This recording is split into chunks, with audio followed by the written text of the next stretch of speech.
Team Affinity Season 3 has just been released. So all I ask is that you guys hit that like button or the subscribe button. We're going to be going over each and every single diamond. And the first thing you're going to notice in this new reward path is that instantly they give you the main 5 diamonds. There are no in-between diamonds anymore. It's just the main 5 for each and every single division, and then along the way you get a bunch of exclusive packs like space packs, headliners packs, as well as Ballin' is a Habit packs and Team Affinity packs, of course. So we start off with Cedric Mullins, who is going to have great contact and great power against both sides. As I said previously, the fielding at a 77 is going to be silver, the reaction at a 78 is going to be silver, and then he's going to lack arm strength. This is going to be a great battle royale card, although but ranked seasons, it could crack your team 100%, but most likely not going to because of the downside it has when we're talking about its fielding ability. Then Rafael Devers, I expected him to have 125 against both contact versus right and power versus right, but unfortunately the contact versus right is at a 112. It's still good, although the 89-78 contact versus left, power versus left is what's going to make him a platoon hitter. As I said previously, 75 fielding, 78 reaction. Once you get him up to parallel 5, you'll have gold fielding, and then once you get him up to parallel 2, you'll have gold reaction, or I should say superfractor him, because that is parallel 5. At the end of the day, not someone that's really going to crack your lineup either. Most likely going to be a great bench bat in order to go ahead and face some righties. And then the card that I was most interested about, Aaron Judge, actually gets a pretty good card. The contact versus right is an 89, which is good enough.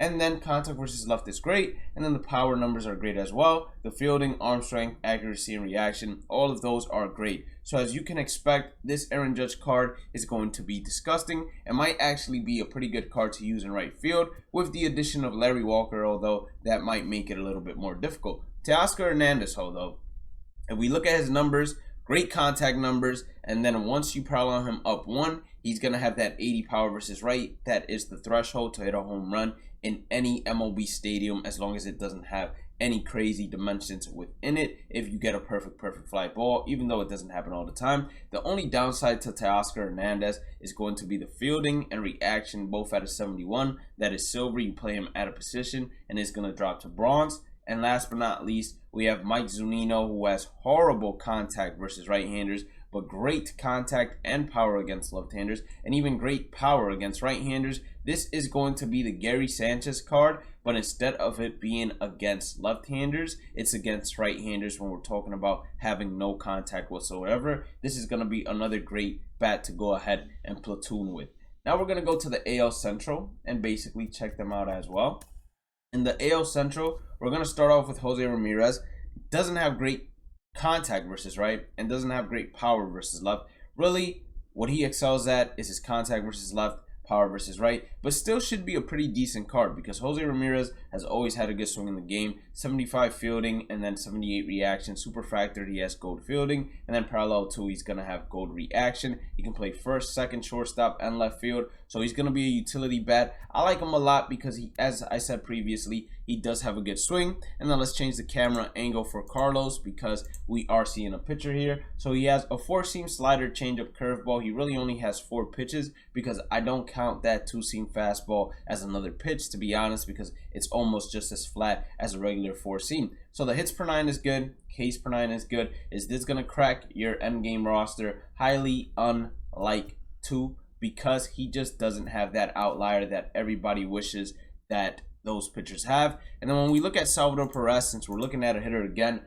contact numbers is good enough, just like Aaron Judge. This card actually is a lot like Aaron Judge, except he doesn't have the power versus right as juiced up as Aaron Judge. Now the fielding and blocking don't really matter for a catcher, but the reaction at an 87 is pretty good. The 80 arm strength is also good. Could this be your endgame catcher? I still would go ahead and place Kyle Schwarber over him. And then Nelson Cruz is going to be a bench bat, and that's just me being 100% honest with you all. He has 52 fielding and then 50 reaction. That is common fielding, common reaction, bad jumps all day. Yes, he's going to be a great hitter, but that's why he's on the bench, because all he's most likely going to give you is 1 at bat. And then we go back to the pitching side of things, and it's going to be Gregory Soto, who has that sinker, slider, changeup, fastball. So he has 4 pitches here. Great hit per 9, great K per 9. And let's see if he has outlier. He has outlier on the sinker. So that means he's throwing that fastball since it's at 98 at 100 plus, and then that sinker is going to be coming in at 102. So definitely gonna be a very good left-handed bullpen arm.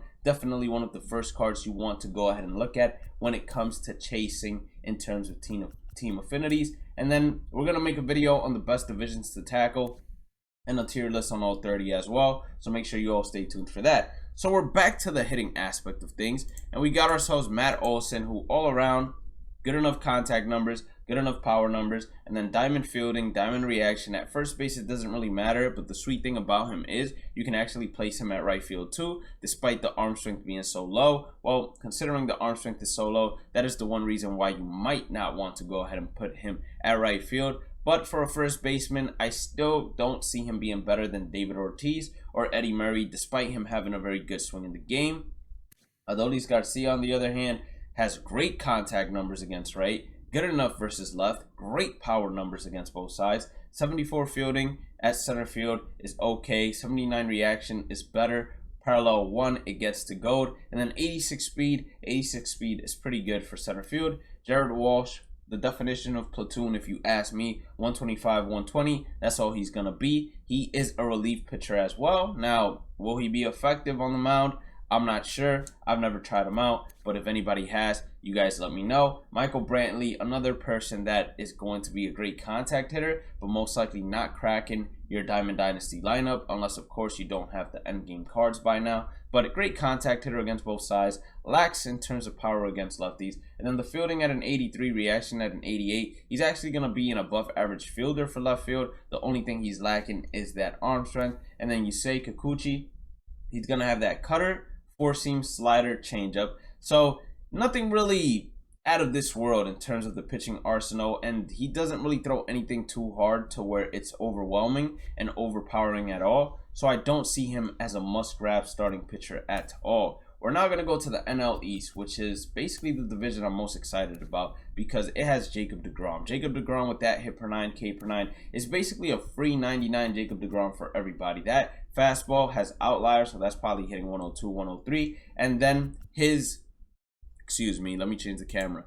And then his pitching arsenal is good enough. It's a 4-pitch arsenal. And then the outlier is just going to help you out tremendously. And if you don't have the live series version of Jacob deGrom, you're going to be very happy to get a free 99 version of Jacob deGrom. And then we go to Trey Turner, who has great contact against both sides, great power against both sides. The only thing he's lacking is that fielding and reaction. 72 and 70, you usually like having a great defensive shortstop, but you can slot him into second base despite taking that hit for fielding and reaction. That 99 speed, though, it probably makes up for that lack of reaction and lack of fielding because the speed is going to allow him to have more range. Overall, a great looking shortstop card. And then this is the card I was most excited about, OZZE ALBIES. And now looking at the splits that he has, 125, 120 is great. I expected that. But 79, 86, I expected him to be a lot more juiced versus right-handers than what he currently is. I don't think this card is going to be really too great against right-handers on the higher difficulties, but I'm still going to give it a shot because I love his swing, and this is the second baseman swing that I have for my created player as well. And then in terms of fielding, pretty decent card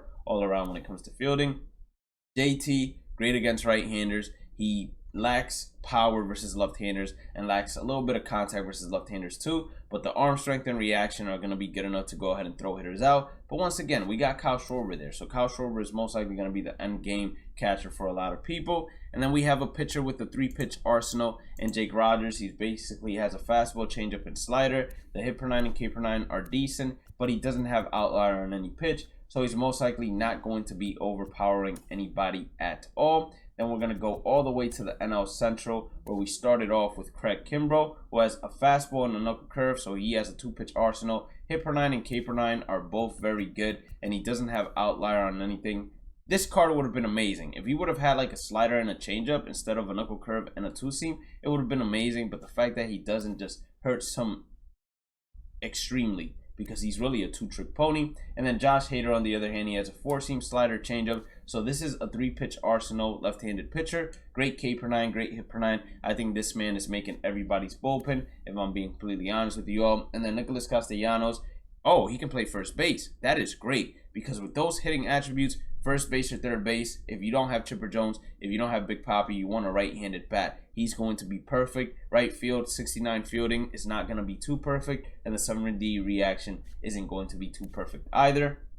Alex Reyes, he's going to have a four-seam, a sinker, a slider, 12-6, and a changeup, 125, 115. That is amazing, especially with 45 stamina. That is going to be amazing, and he has outlier on his sinker, not his fastball. So that fastball is going to be coming in at like 102, and then the sinker is going to be coming in at 101 as well. That is beautiful. Adam Frazier, great contact hitting card, has great power against left-handers, lacks power against right-handers, but he's a utility man that can play almost all around the diamond with great fielding, great reaction. 56 speed might be the only thing he's not great at when it comes to his attributes. And then we're going to go all the way to the NL West, where we have Kevin Gausman. He gets a splitter, slider, changeup, curveball. So 5-pitch arsenal right there.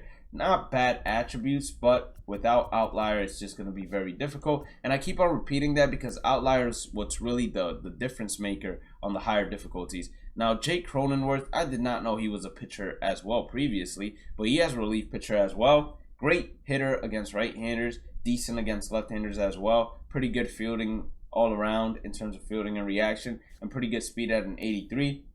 Eduardo Escobar, he's going to be similar to Jose Ramirez with a little bit more contact against right-handers, I believe. He's going to have great power, and then 79 fielding for third base, parallel him up one, and he's going to have that 80 fielding. He can play first, second, short, left, right, so you definitely have a lot of options, and him being a switch hitter makes him a very valuable bat, as always. And then Chris Taylor, great against left-handers. He's good enough against right-handers, and then great fielding, great reaction at an 87 and 89. And just like the previous man, this man is another great utility person to have in your squad. And then we have German Marquez. He has that slider, knuckle curve, sinker, changeup. K per 9 is not high at all, but the hits per 9 is definitely good. Does he have outlier? No, he does not have outlier. But the great thing about German Marquez is he usually has good hitting attributes, as you all see right there. And those are all 30 team affinities. Next, we're going to tackle which divisions are the best ones to go after and which players you want to go after first within that division. So make sure you stay tuned for that. Have a blessed day and night. Stay positive, stay safe, stay blessed. And I will catch you all on the next one. Peace out.